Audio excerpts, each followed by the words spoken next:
Welcome to Next Level Thinking episode for Police, Security Agencies, in quotes, and Big Tech Surveillance.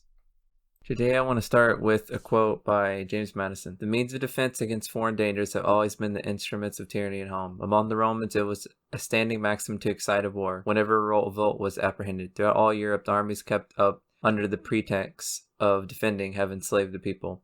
I started with this quote, and at first it might not seem like it's related to the specific topic, but at the time of the Revolutionary War and during the later stages of colonial America, the difference between the military and the police were almost non-existent. So when they're talking about the armies of Europe, what they're referring to is the same thing as the police. The military and the police were exactly the same back then, effectively, in Europe. And so what the quote's saying is that the armies were used to defend against foreign dangers, but when there was no wars or invasions, they needed a purpose for those armies because they were just sitting there doing nothing. So when there was no wars, the armies needed a purpose that was beneficial for the state. So what the state would do is they would use the armies to control the people and to basically extort from them and enslave them in their own countries. But they are there to protect you. It makes no sense, but that's how it was in Europe at the time and many other places around the world as well. And whenever a revolt was apprehended or quelled or stopped, then they would use that as a justification to start a war. And that's what you also can see in America happening as well, is that all these agencies and the police, which are becoming more like the military, and there's almost no distinction. If you see many images, and I have a lot of links to images that would show that there is a thinning gray line between military and the police. And one of the common justifications for the existence of police, which in the time of James Madison, which would be called armies, were used as the pretext of defending, which they often are. They're saying that they're there to protect the people, have enslaved the people. So it's saying basically at the end there, at the last sentence of the quote, that the police, which are supposedly there to help protect the people, are actually enslaving them. One of the best examples of this is police brutality, and you are 58 times more likely to be killed by a terrorist than police, which goes back to the quote because it shows you that the real enemies aren't as much as say ISIS or Syria to the people of the United States, but actually police violence, because and the thing is, like, police are used as a justification to protect people from, say, terrorists and security agency to protect people from terrorists, but they have done more harm than terrorists have to this country. I'm not saying all terrorists, because I'm saying that police have done more harm than the terrorists have to this country, like the actual continental US, than terrorists in terms of killings. And a lot of the reasons that people are in prison, well, about 90% of people who are in prison actually are in there for non-violent offenses, almost always drug offenses. So people are being arrested because of drugs, because they ruined their life or something, and then they're put in jail. And, well, what does that do? I mean, ruining their life when you are putting them in a cage for the rest of their life, or years. That can ruin someone quite a lot, especially if it's like solitary confinement or a maximum security prison where the conditions are very poor. And a lot of times there's a recently increasing incentive for private prisons and what's called the prison industrial complex, where corporations want cheap labor, so they'll lobby the government to get more people in prison, so they just find more arbitrary reasons to put people in prison, such as drugs, and then non-violent drug offenders, not like people who are drug dealers to like children or something like that. Insane. And so there's also the private prisons themselves. They make money off of people being in prison, so also they'll lobby the government to try to get more people into prison because it pays them well. And so basically the 14th Amendment of the Constitution says that slavery was abolished in the United States with one exception, and the exception is prisoners. So those who control the government says, well, we can't enslave people anymore. So instead, we're going to use the prison system as the modern form of slavery. We're going to find reasons to throw people in prison and then force them to do work and gain profits from it. And it's not just the government that obviously benefits, but the corporations and the private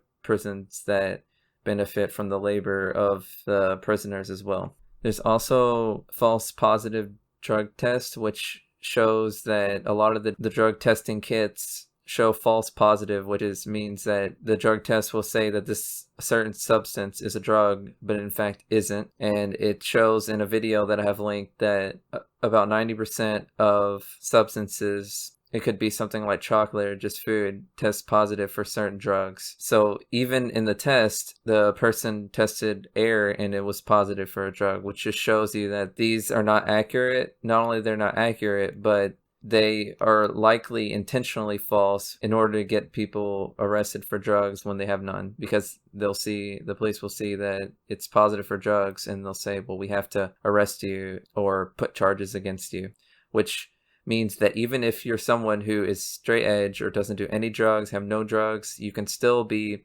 thrown into a prison for the rest of your life because of a fake drug test and just retarded laws. Like, they're just dumb. This is innocent people being thrown into prison. And there's also evidence that people who also have no drugs in their home at all, I mean, even still, it's the thing about drugs or food or anything is, I don't care if you want to eat 15 donuts and you want to do all the drugs you want, as long as it doesn't affect anyone else violently or you're not stealing, or you're perfectly fine to do that. It's within your natural rights to do whatever you want with your body. So you can do whatever you want. That's natural law for you. And that's the only law that there is. There's no man's law or anything like that. It's the only law that there is. Anyway, what I was saying is there's stories of police going into houses and planting drugs in the area and then arresting people for having drugs when they did not have drugs there previously. So innocent people are being locked up who did not even have drugs in their home for many years. So it doesn't matter who you are. It does not matter how much money you have. And there's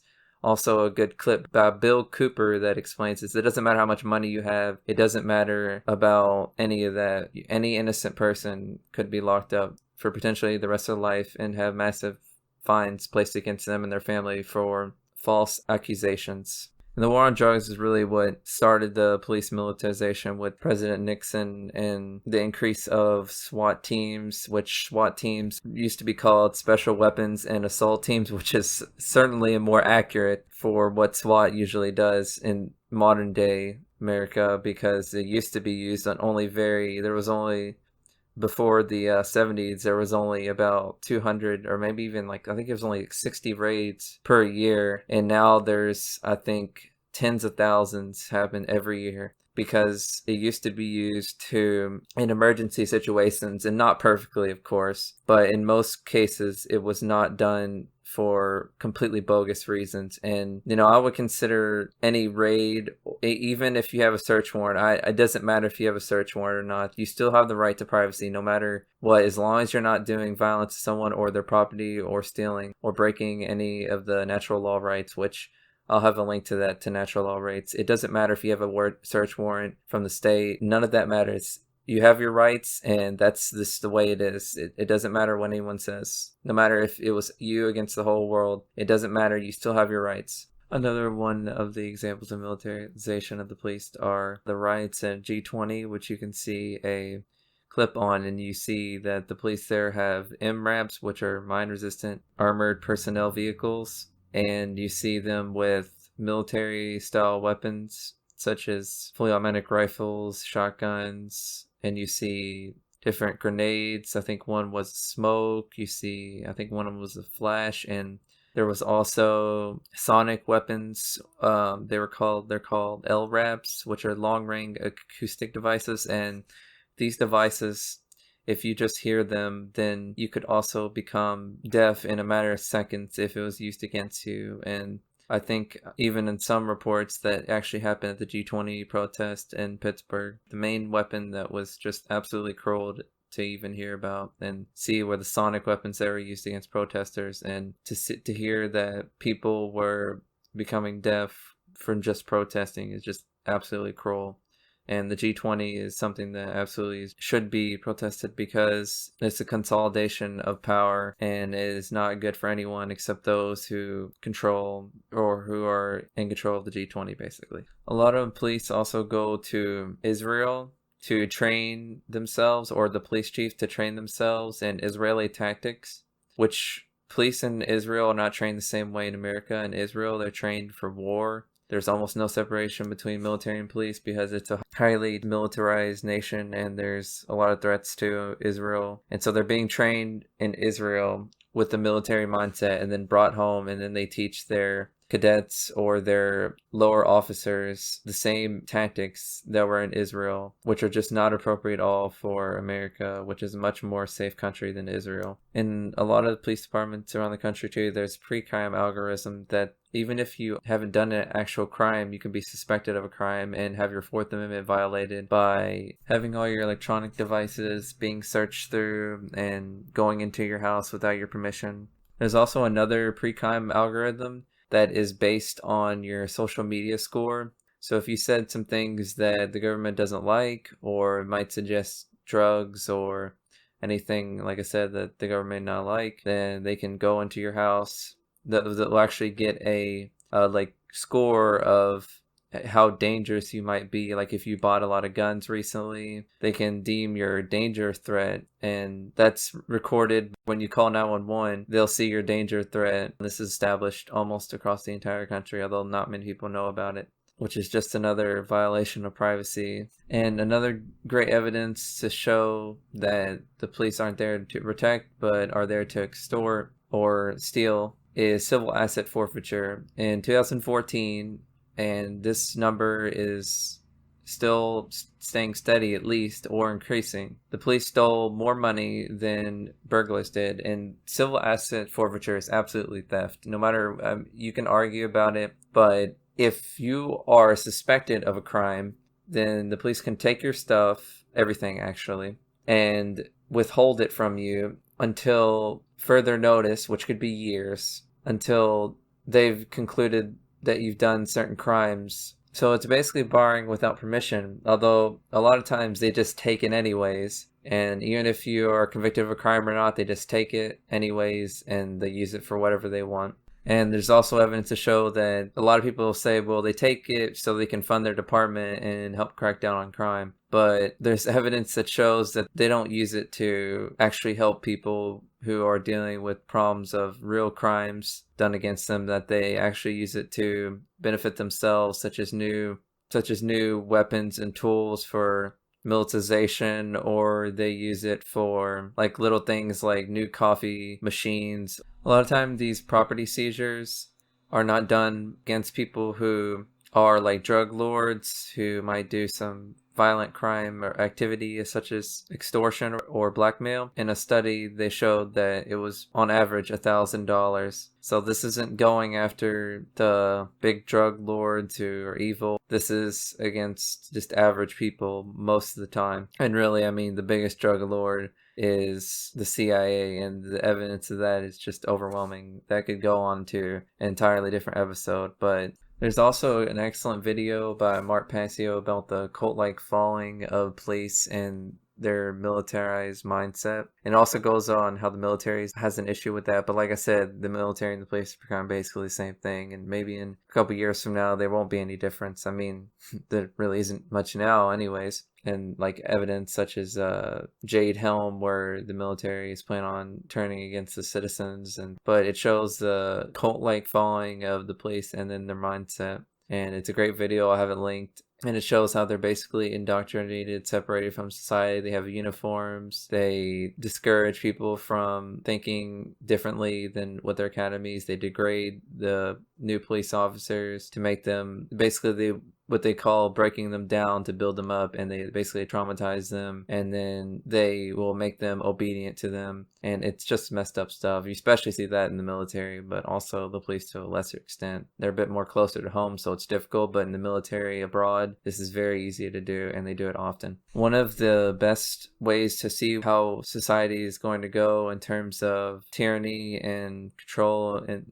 police state advancement is China, especially in the province of Xinjiang, I think it's called, in China. And there's a video of a journalist who goes in there, and everywhere, every corner of the road, there's like several police officers in full riot gear, shields, batons, and there is also cameras literally every couple of feet. There'll be hundreds, and it's everything you do is basically under surveillance. There's no such thing as privacy. And if you even talk to anyone, it's seen as suspicious a lot of times if it's just a couple people talking on near the road. Or if you want to buy a cleaver, you have to get a certain QR barcode and it's registered, and it's just a lot of messed up things like that. And China is oftentimes, if you want to see where you can call them globalist, or you can call them the elite, the globalist elite, or the global elite, or whatever you want to call them, what they want to bring into every country, you can see it done usually in China first. And that's what they would like to see here in America too, to lock down and control and extort society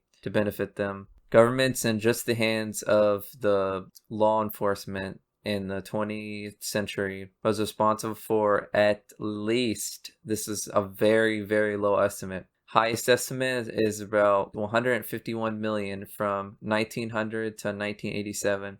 Some even say for the whole of 20th century, it was 256 million that have been killed by government, and that does not include war. War would increase that by probably another 100 million. According to Warring v. District of Columbia, the police have no obligation to protect them. So if you say are in a situation where you have been assaulted and there was a police officer next to you and he did nothing, or he or she did nothing, then you cannot sue the police, because the agency will say, well, we do not have the obligation to protect you, which just completely shatters the idea that the police are there to protect you. Then it makes you wonder what are they there for? Well, obviously they're there to extort and control people and make them do whatever the government tells them to do. That's really the only reason for police in any country ever, really. But it's becoming more obvious in America as well. Another issue is the police response time is an average of 5 minutes. But in the matter of 5 minutes, you're probably already dead or have been stolen from. And a lot of times you can't prevent crime, because a lot can happen in 5 minutes. You could be killed, you could be shot, you could be stolen from, and the criminal could escape, and some places even 10 minutes. So that's not enough time to prevent crime. So really all they're doing is showing up after and reporting on what happened. That doesn't really prevent crime. How to prevent crime is you stop it right in its tracks, right where you are. So you have to be able to defend yourself. So say is owning a firearm and responsibly knowing how to use it. Martial arts can help. Being alert of surroundings is actually another very underrated way that can definitely help increase your chances, or staying away from certain areas such as dark places. I always try to stay away from dark places. The most important thing you probably do is to stay away from areas where you feel uncomfortable and just be on alert. There's a website called killedbypolice.net that shows people who are killed by police every single day, and it shows their name if it's available and their age and things like that. Another First and Fourth Amendment violation is a federal court ruled that you can be arrested for filming the police, which is an obvious First Amendment right. And really, before then, it's always a right to film public servants. Well, that's what they call them, public servants. I would disagree with that, but that's what they're called in the legal terms. So you can always record in any public area or a public servant that is on duty. Another short bit of information is the TSA, which is mostly responsible for airport security in quotation marks. They have a 95% failure according to, they're called red test studies, and it's studies that they do themselves to make sure that their security works, and they fail 95% of their own studies, and independent studies also show the same. So they are completely failing at the job of making sure that nothing problematic happens at airports involving security, such as hijacks. I know a lot of people have smart home devices, or like Alexa or smart TVs or smartphones even included in this one. I do have a smartphone, but I try to make sure that it's in a pouch so no one can listen to me, because as the old saying goes with Miranda rights, what you say can and will be used against you. And the NSA is always listening. Well, it's not listening, it's collecting everything you say. So if it detects certain keywords, it could suspect you for a crime, and that could be used as justification to, say, go in your house, raid, or just other violation of rights and violence done against you because of what you said, just for saying a certain thing or certain keywords, which, I mean, that's a First Amendment right. You can say whatever you want. I mean, unless you're threatening to hurt someone and you're being legitimate about it, and like, say, if you're point a gun at someone, threatening to kill them, that would definitely be a violation. But if you were just joking about it, or if you were, say, you had no limbs and you were threatening to kill someone, that's not a legitimate threat, which wouldn't be a violation of natural law. And like I said, during that raid, they could just bust open your door, deal tons of property damage, or, you know, like I said, plant drugs on you and then arrest you for the rest of your life, or pay a fine. And that could all be because of something you said and you didn't mean it, or just a certain keyword, and you could be arrested for the rest of your life or have a fine. There's also financial incentive for the government to spy on people. There's a financial incentive for companies to collect data, such as Amazon and Google, which are the main two companies that are big tech companies that are part of surveillance grid and smart grid, or it's called the Internet of Things as well. And companies will be paid by the government to spy on people. So there's a financial incentive for companies to create hardware and software to spy on people. The NSA also collects the faces of all citizens. And they could get this information from social media, although if you're not on social media, they could also get it from, say, your license or cameras. And say you could be shopping at a store and it has a camera. The NSA also collects that info on cameras, social media. If you have a face on social media, and although you don't absolutely need to, they have that information as well. The NSA also collects emails. So if they found those keywords in your emails, like I said before, that's sort of bad stuff can happen to you. I have a list. You might hear some clicking noises, but there is a list of words that could be deemed as terrorist by the NSA, and there's some very common words as well, like black bag, or another one was veggie, or bank, or garbage, screws, domestic, passwords, all these words, and there's many words here. Some of them aren't as common as others. Like, these words be thought of as terroristic. And this list goes on for hundreds of words. And it just goes on and on and on and on. And all these could be words that you will be seen as a terrorist if you either say them and it's recorded, or you type them and it's recorded.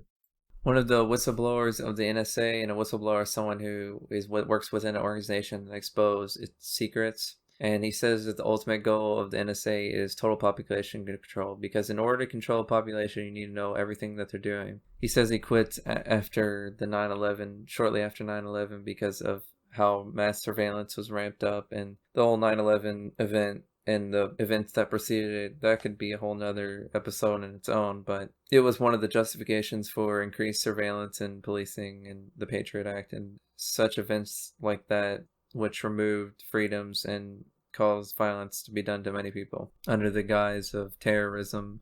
Everything you search for on the internet or type is also recorded by the NSA.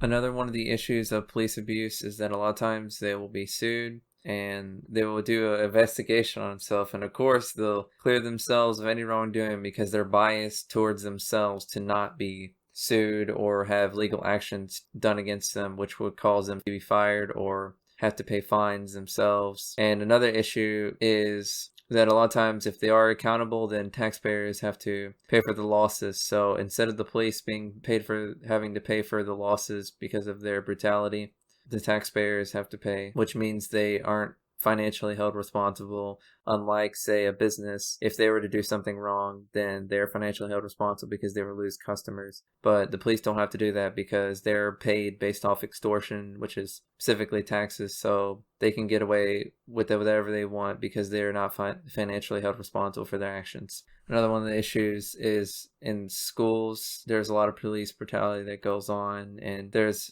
videos of raids that go on and just horrible things that are done to children, and the children are taught to obey the teachers, for example, and to unquestionably obey the police officers in the schools. And it's just indoctrination, and a lot of times, as you probably heard in the Parkland shooting, the police officer just didn't do anything, and it goes back to Warring v. District of Columbia that just proves that police have no obligation to protect you, which makes you wonder why they're there, and that's because they want to turn the schools into a prison, and then a lot of the children grow up and they'll be put into actual prison, so it kind of trains them for it. Or the country itself is basically being turned into a prison through things such as increased militarization of the police and the mass surveillance. Government is trying to turn the entire country into a prison. There are children being arrested for doing things such as like swearing, or even drawing a picture of a cross, or saying a prayer, or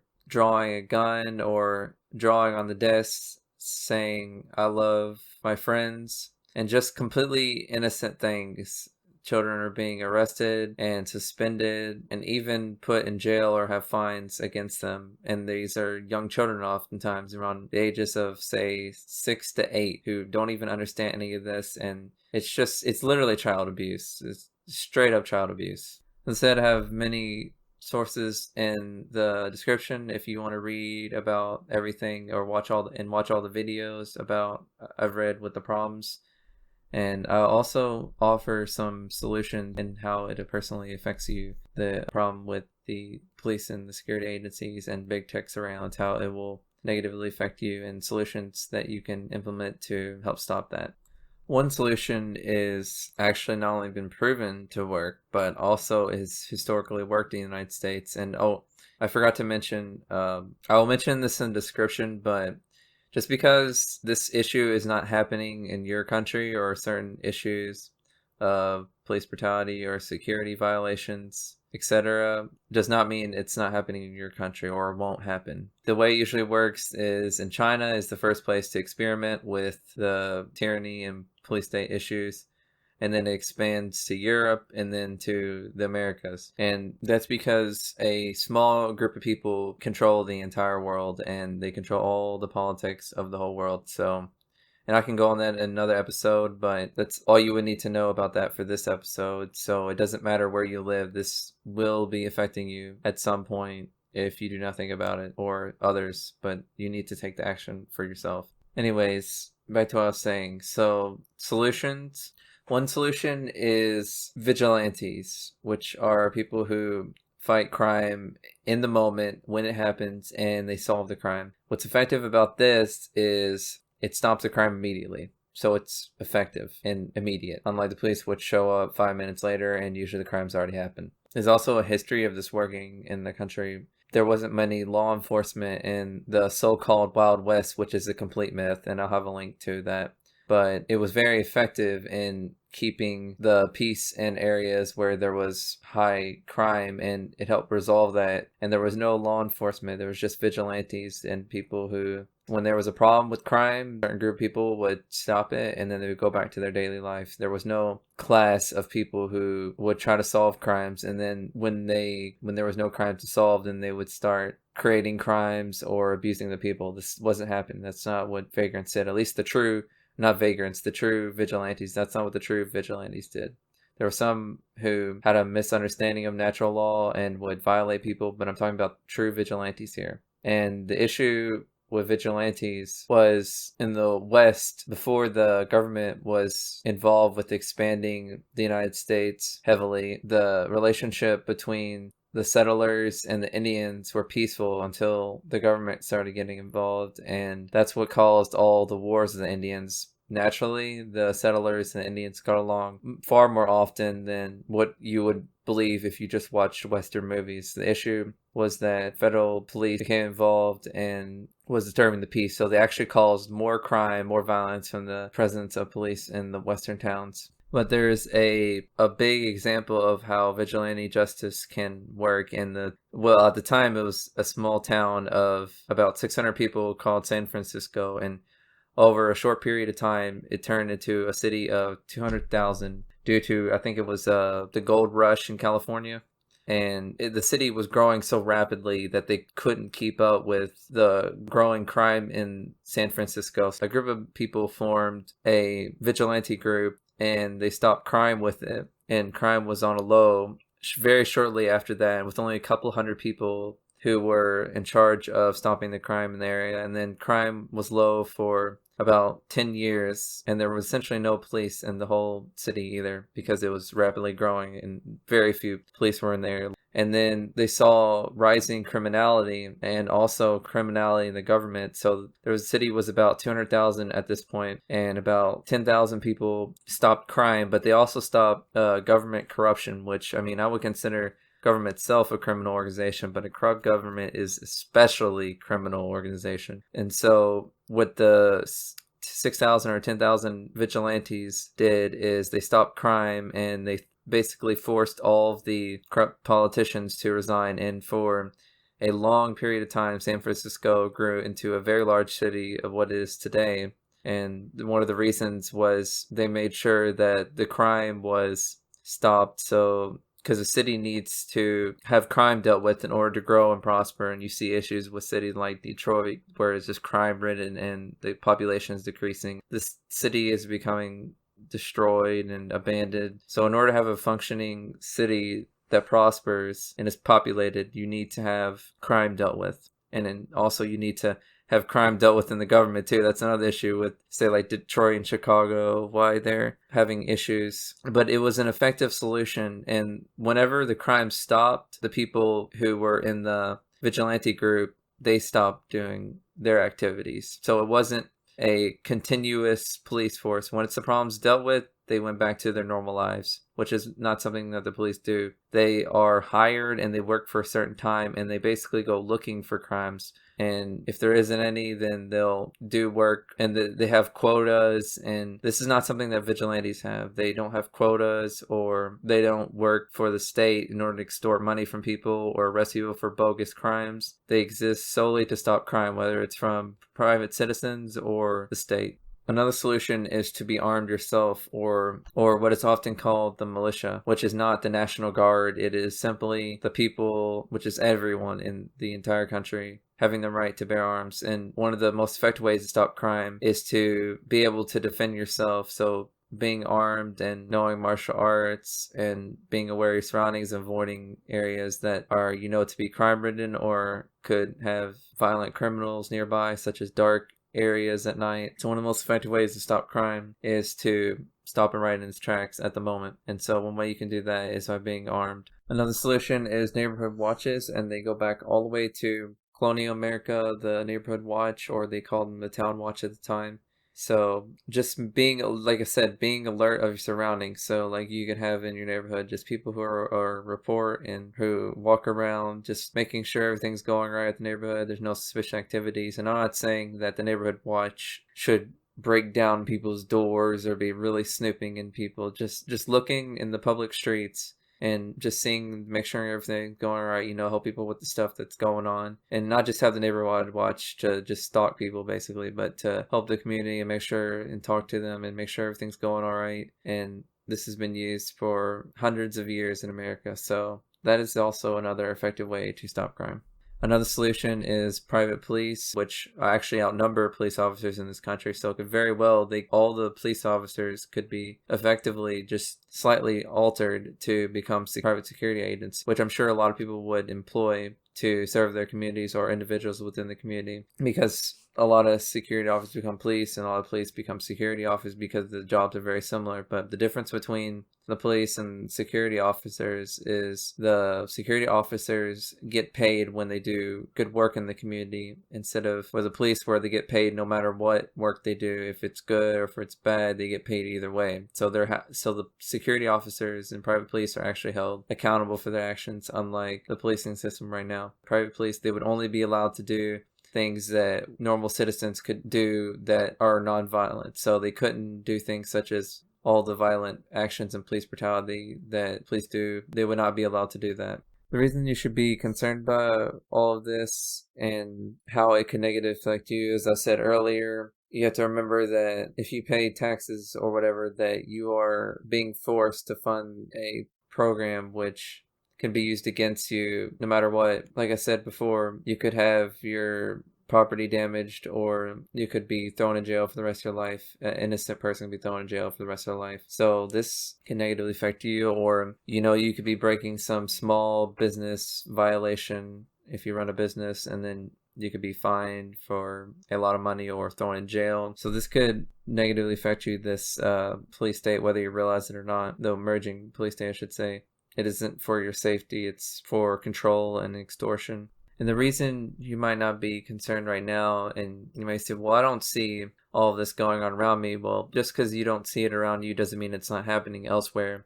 And also, there is this concept by David Icke, although Hitler was the first one to say something about it, and it's the idea of the totalitarian tiptoe. So you're not aware of the small decreases in freedom and violations, and you won't be aware of it until it's too late, because the government makes small little steps to become more tyrannical, and it's so small that they're imperceivable, so you cannot even see or understand how the government has become more tyrannical, because it happens so slowly. Because if people started to realize that the government was becoming tyrannical too quickly, then people would do something about it and stop it. So they have to make small steps so no one will be bothered and no one can see it. And one of the most effective ways to stop this surveillance and police brutality and such is to not say anything to the police unless you have an attorney, ever. And if you get stopped, for example, go into a busy parking lot and record them. Don't say anything to them. From my understanding, the best solution to deal with the police from videos I've seen is to just never talk to them ever. Because, like I said,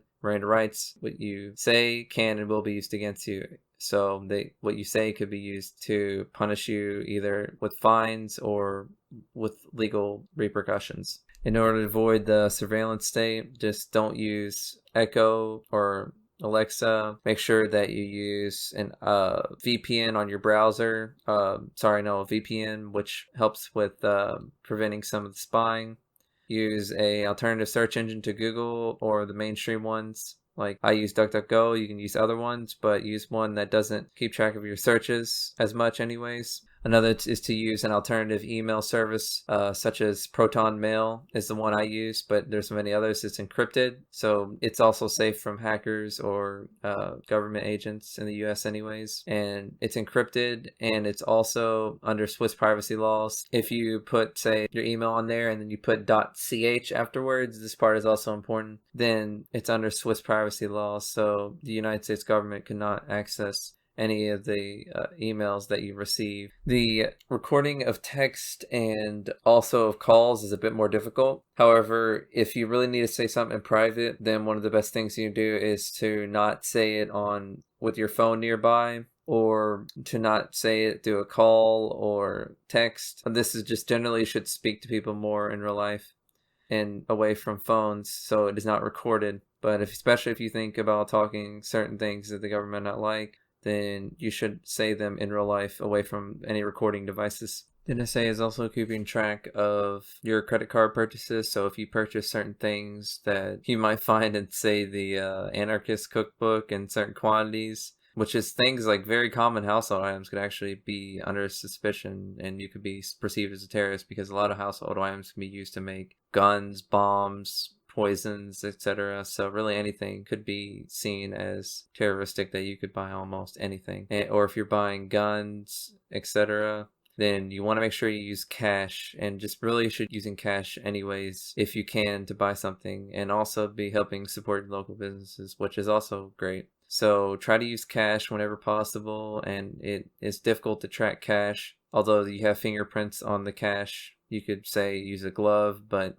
you won't be tracked by the NSA, because the NSA can't track cash transactions unless, of course, you have your phone nearby and it's recording the conversation you have with, say, a cashier or something. So keep that in mind, or a vendor. So you might want to keep that in mind when you're doing transactions. So I know this is a bit of a long episode compared to my other ones, or maybe not my third one, but I think it's an important issue, and I think I'm going to start doing for my future episodes, I'm going to do a new layout where, well, first of all, I'm going to have an official intro, and then I'm going to start with the problems, and then going to how it affects you, and then the solution. This might not always be the layout for every episode, but I think that for some, if it's got a problem, I will do this layout. But I wanted to make sure people know that there's not just discuss problems and then just leave it at that. I want to show how these problems personally affect you, and then steps you can make to solve the problems. Oh, another way to stop the police issue and security agencies and big tech surveillance police state is by stop giving your financial support to the companies that are assisting in this as much as you can. And another one that's very difficult, as much as possible as you can, stop trying to pay taxes as much, or if you can, not at all.